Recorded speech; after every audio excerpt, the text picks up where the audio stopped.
potato grower on the road, quit 5 years ago. And I live on a road that's 12 miles long, and I live about halfway on that stretch.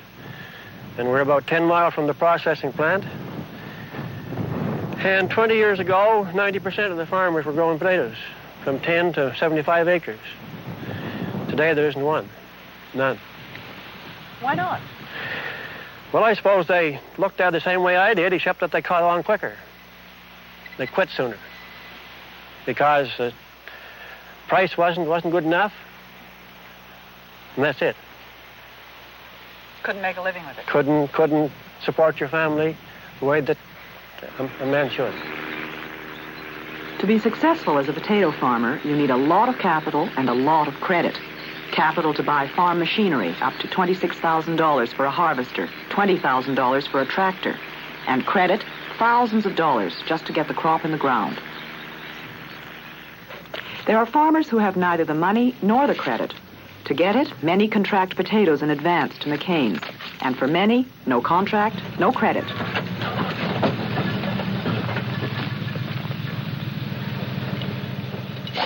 Still, there's no guarantee they'll make a profit.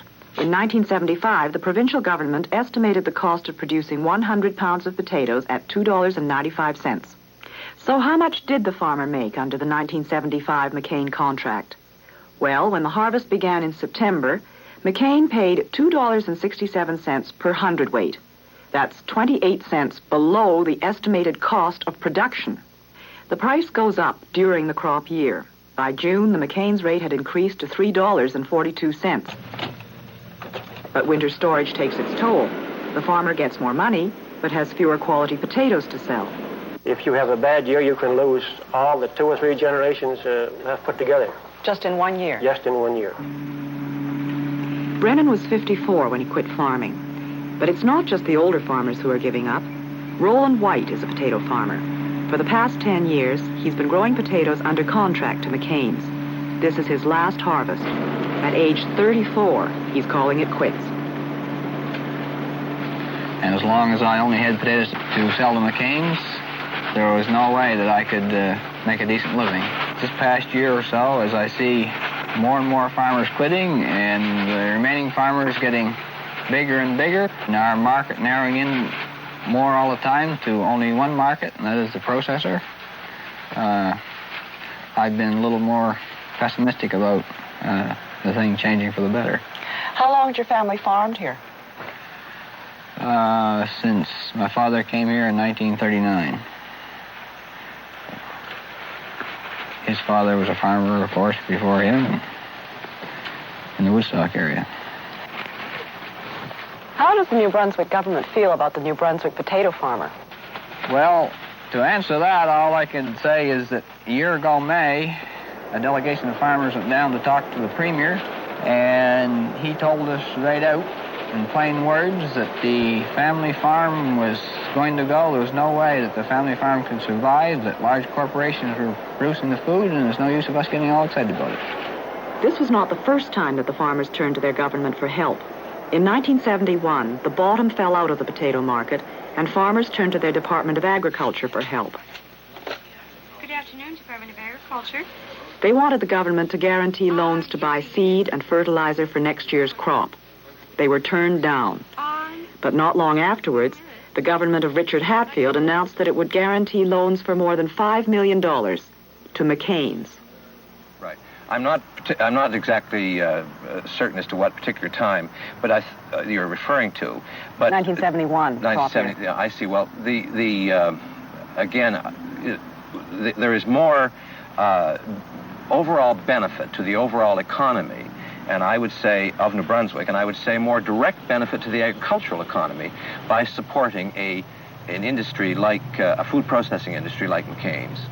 We talked to them in Fredericton. Their answer to us was, what's good for McCain's is good for New Brunswick. And we didn't need to know any more. So. Farming is a risky business. It always has been in New Brunswick and anywhere else in Canada.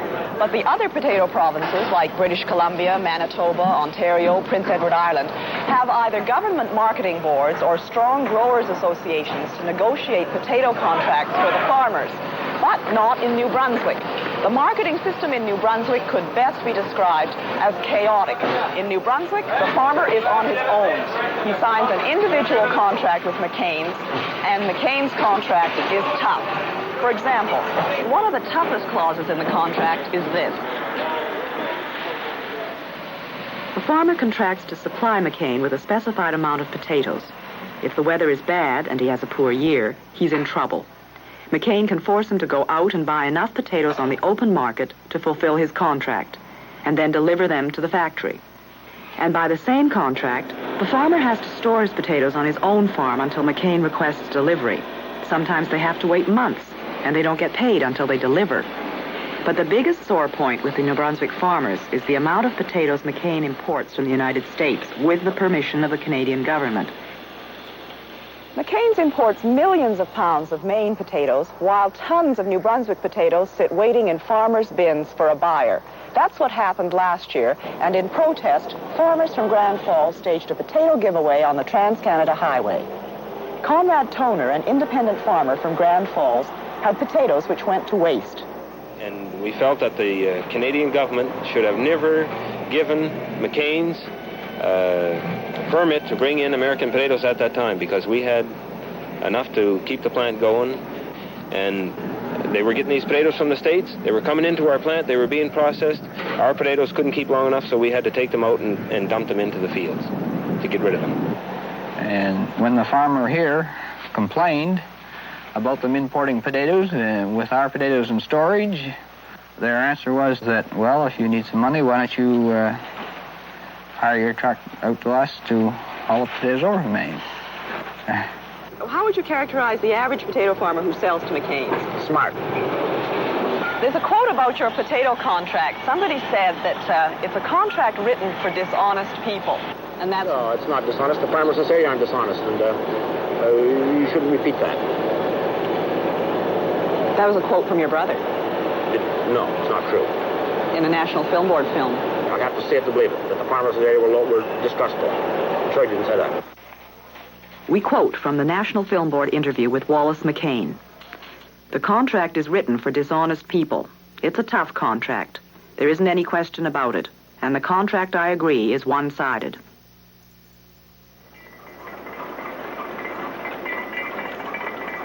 Farmers might be able to negotiate better contracts with McCain's if only they were better organized. The more militant farmers in the province, and they are by far the minority, have made loud noises through their union, the National Farmers Union. But so far, they've failed to bring McCain's to the bargaining table. The National Farmers Union is a very vocal group.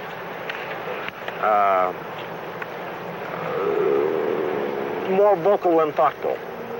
But I detect from the way in which you're putting that and the careful manner in which you're phrasing it that basically you don't feel that they represent the farmer, or that you don't want to... That's not in question. They don't.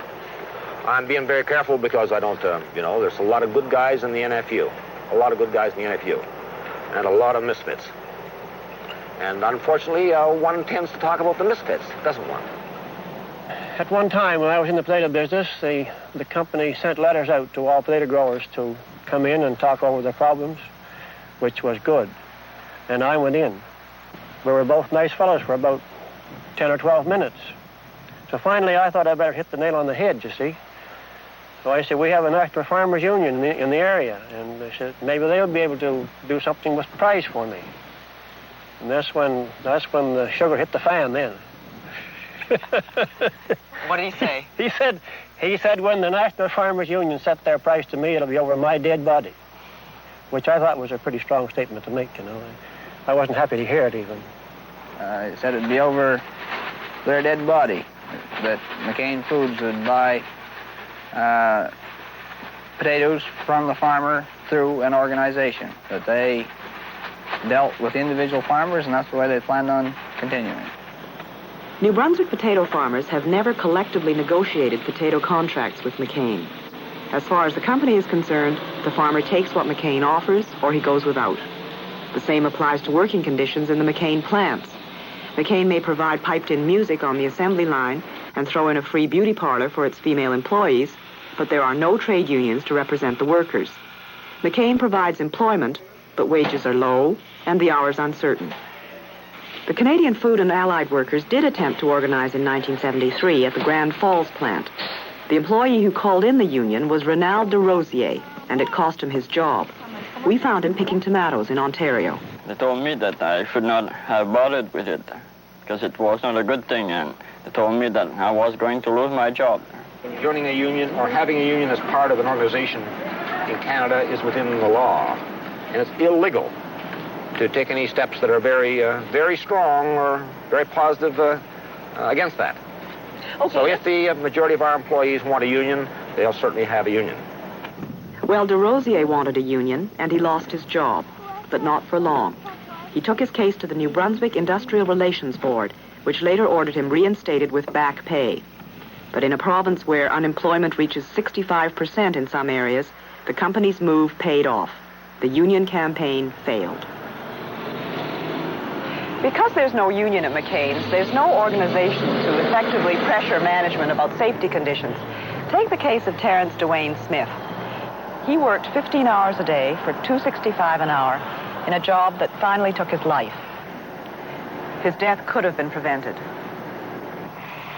Terry Smith was employed by McCain's to apply a poisonous spray like this to 1,200 acres of McCain-owned fields.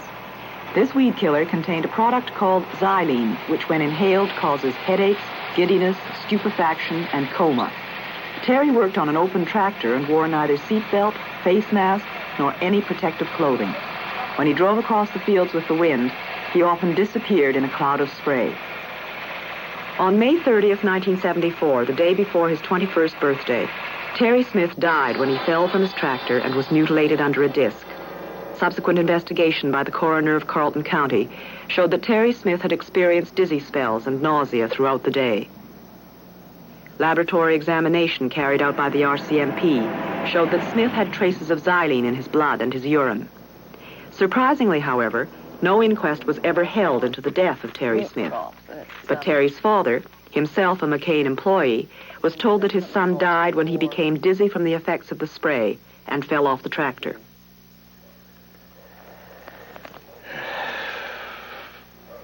Oh, I asked the doctor and the RCMPs and Sheriff Dickinson, and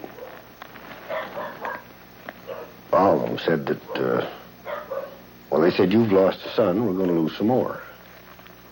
And probably some dads as well, if this stuff isn't took off the market or out of the fields.